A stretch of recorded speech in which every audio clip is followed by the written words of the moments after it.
Hi అండి. అందరికీ నమస్కారం. Welcome to my channel. ఈ వీడియోలో 59 ఏళ్ళు దాటిన వారందరికీ మరియు సీనియర్ సిటిజన్స్‌కి ఇవన్నీ తగ్గింపండి. సంచలన నిర్ణయం మార్చి 1 నుంచి అమలు. సో, అవేంటనే పూర్తి వివరాలు ఈ వీడియోలో తెలుసుకుందాం. వీడియో ఎక్కడే గాని స్కిప్ చేయకుండా ఎండ్ వరకు చూసేయండి. అప్పుడే ఇన్ఫర్మేషన్ పూర్తిగా అర్థమవుతుంది. అలాగే వీడియో చూస్తున్న ప్రతి ఒక్కరు లైక్ చేయండి ఫ్రెండ్స్. ఈ వీడియోని తోటి పెంచిన మిత్రులతో అయితే షేర్ చేయండి. కొత్తగా చూస్తున్న వారైతే మన ఛానల్‌ని సబ్స్క్రైబ్ చేసుకోండి. సో, దీని ద్వారా నేను చేసే ప్రతి ఒక్క వీడియో మీ వరకు రీచ్ అవుతుంది. ఇక ఆలస్యం చేయకుండా వివరాల్లోకైతే వెళ్ళిపోదాము. సో, ఫ్రెండ్స్ ఇక విషయానికొచ్చినట్లయితే మీకు 60 ఏళ్ళు దాటాయా? మీ జేబులో ATM card, pan card, Aadhaar కార్డులు ఉన్నాయా? అయితే మీకోసం ఈ ముఖ్యమైన విషయం అండి. చాలామంది సీనియర్ సిటిజన్ కార్డ్ గురించి పెద్దగా పట్టించుకోరు. కానీ ఇది మీ జీవితాన్ని సులభతరం చేసే ఒక గొప్ప అవకాశం. సీనియర్ సిటిజన్ కార్డ్ ఉంటే బోలెడన్ని లాభాలు పొందవచ్చు. అందుకే 60 ఏళ్ళు నిండిన ప్రతి ఒక్కరు కూడా ఈ కార్డ్‌ను తీసుకోవాలని చెప్తున్నారు.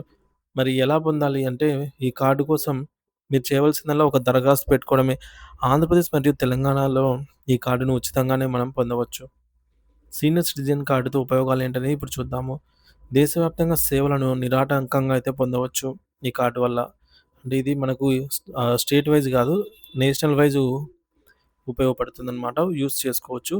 ప్రభుత్వ సంక్షేమ పథకాలను సులభంగా పొందవచ్చు. అలాగే వయసు ధృవీకరణకు ఆధార్ లేదా ఇతర గుర్తింపు పత్రాలు చూపించాల్సిన అవసరం లేదు. ఈ కార్డ్ ఉంటే సరిపోతుంది. 2006లో కేంద్ర సామాజిక న్యాయ మంత్రిత్వ శాఖ ఈ మేరకు ఉత్తర్వులు జారీ చేసింది. అప్పటినుంచి ఇది అమల్లో ఉంది. ముఖ్యంగా ఈ కార్డు అనాథ ఆశ్రమాలు, వృద్ధాశ్రమాల్లో సేవలు పొందేందుకు కూడా ఉపయోగపడుతుంది. కన్నబిడ్డలు నిరాధారణకు గురైనటువంటి ఒక వృద్ధులకు ఇది ఒక గొప్ప వరం లాంటిది ఆధారం లాంటిదని చెప్పవచ్చు. ఈ కార్డు వల్ల రవాణా సౌకర్యాలు గూడా మనం పొందవచ్చు. ఆర్టీసీ బస్సులో అయితే 25% రాయితీ అంటే డిస్కౌంట్ ఉంటుంది. అంతేకాకుండా వృద్ధుల కోసం ప్రత్యేకంగా 2 సీట్లయితే బస్సులో రిజర్వ్ చేయబడతాయి. రైళ్లలో అయితే లోయర్ బెర్తులు ప్రయారిటీ అయితే ఉంటుంది. అలాగే ప్రత్యేక టికెట్ కౌంటర్లు మరియు వీల్‌చైర్ సదుపాయాలుంటాయి. 60 ఏళ్ళు పైబడిన వృద్ధులు, 45 ఏళ్ళు పైబడిన ఒంటరి మహిళలకు, గర్భిణులకు లోయర్ బెర్తులలో రిజర్వేషన్‌లో ప్రాధాన్యత ఉంటుంది. ప్రతి స్లీపర్ కోచ్‌లో గూడా 6 బెర్తులు, థర్డ్ ఏసీలో 4 బెర్తులు, సెకండ్ ఏసీలో 3 బెర్తులు వీరికి కేటాయిస్తారు. మరి ఎవరు అర్హులు అంటే 60 ఏళ్ళు దాటిన పురుషులు, 58 ఏళ్ళు దాటినటువంటి మహిళలకి కార్డు పొందేదానికి అర్హులవుతారు.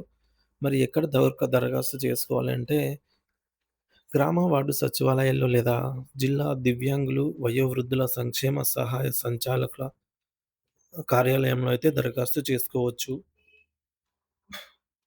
జిల్లా కార్యాలయాల్లో దరఖాస్తు చేసుకుంటే అదే రోజే కార్డ్ ఇస్తారు. ఇక గ్రామాల్లో అయితే వారం రోజుల్లో కార్డొస్తుంది. మరి ఈ కార్డ్ అప్లై చేసుకోవాలంటే కావాల్సినటువంటి డాక్యుమెంట్స్ ఏంటో చూద్దాము. ముందుగా పాస్‌పోర్ట్ సైజు ఫోటో ఒకటి, తర్వాత Aadhaar card, date of birth కోసం, ఇక బ్యాంకు ఖాతా వివరాలు. ఈ కార్డ్ దేశవ్యాప్తంగా చెల్లుబాటు అవుతుంది ఫ్రెండ్స్. సో, ఈ ప్రయోజనాలు ఇతర ప్రయోజనాలు కూడా ఏమున్నాయో చూద్దాము. మనకు ఒకవేళ పాస్‌పోర్టు అప్లై చేశామంటే, ఆ పాస్‌పోర్టు 1500 ఎంతో ఫీజు తీసుకుంటారు. ఆ ఫీజులో 10% తగ్గింపు వస్తుంది. పాస్‌పోర్ట్ సేవా కేంద్రాల్లో ప్రత్యేక టోకెన్ గూడా ఇస్తారనమాట వీరికి. కోర్టు విచారణ కేసులలో గూడా ప్రాధాన్యత అంటే ప్రయారిటీ ఇస్తారనమాట. బ్యాంకుల్లో ప్రత్యేక కౌంటర్‌లను ఉంటాయి. మరియు ఫిక్స్డ్ డిపాజిట్‌ల పైన ఒక 0.5% ఎక్కువ ఇంట్రెస్ట్ ఉంటుంది వీళ్ళకి.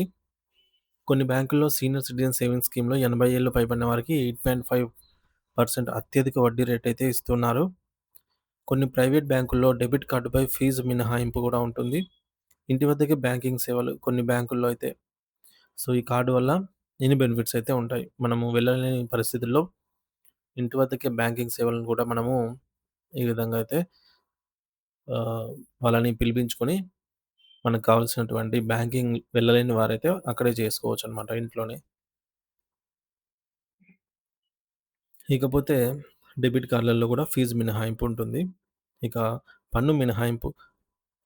కొత్త పన్ను విధానం ప్రకారంగా 60 ఏళ్ళు పైబడిన వారికి 7,00,000 వరకు ఆదాయ పన్ను పరిమితి అనేది ఉంది. అంతేకాకుండా సీనియర్ సిటిజన్‌ల రూపంలో వచ్చే ఆదాయంపై కూడా టీడీఎస్ మినహాయింపు పరిమితి లక్షకు పెంచారు. సో, మొత్తానికి ఈ సీనియర్ సిటిజన్ కార్డ్ మీ చేతిలో ఒక వజ్రాయుధం లాంటిదనే చెప్పవచ్చు ఫ్రెండ్స్.